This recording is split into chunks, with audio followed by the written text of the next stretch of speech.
it's not optimal, right? We'd prefer that you not have the Fs, and it's going to raise some questions. I mean, why did you get the Fs?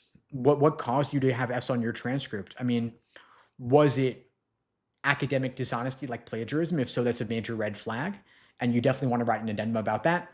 In contrast, if you had a personal matter that led you to neglect academics because of a personal family situation, then that's going to look better to law schools, relatively speaking, than plagiarism.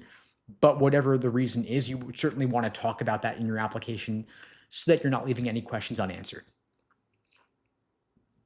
But feel free to follow up with me and talk through your situation more if you'd like. Car's asking, how many hours should I study for the LSAT if I'm taking classes 3 hours twice a week?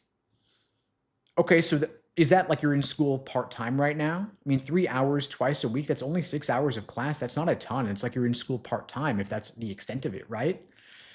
So I would say give yourself a lot more than that to study for the LSAT. Oh, so you're doing LSAT classes 3 hours twice a week. Okay, so you're doing some kind of 3-hour LSAT class twice a week. I mean, I don't love long LSAT classes because they tend to get kind of boring, to be frank. I try to keep my classes just 1 hour or so because people get attention spans, get fatigued, especially after a long day of work. So I would say don't treat your class time like it's studying. Treat it like a lecture where you might be missing a bit of it, because by hour 3, especially if it's in the evening, it's not optimal.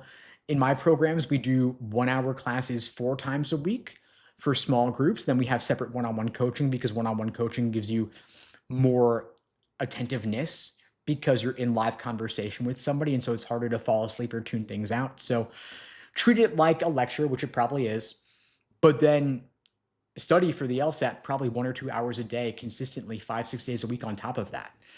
And then as for specifics, depends on your goals, depends on your time frame. If you're taking the LSAT in 2 months, you probably want to put in 15-20 hours a week.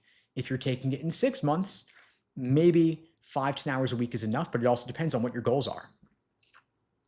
Again, everyone's situation is different, and these are the kind of factors I think about when making recommendations. And so I can't give you only one answer on this. The other thing I'll say is think about it like you're an Olympic athlete training. Michael Phelps wouldn't ask, how much should I swim?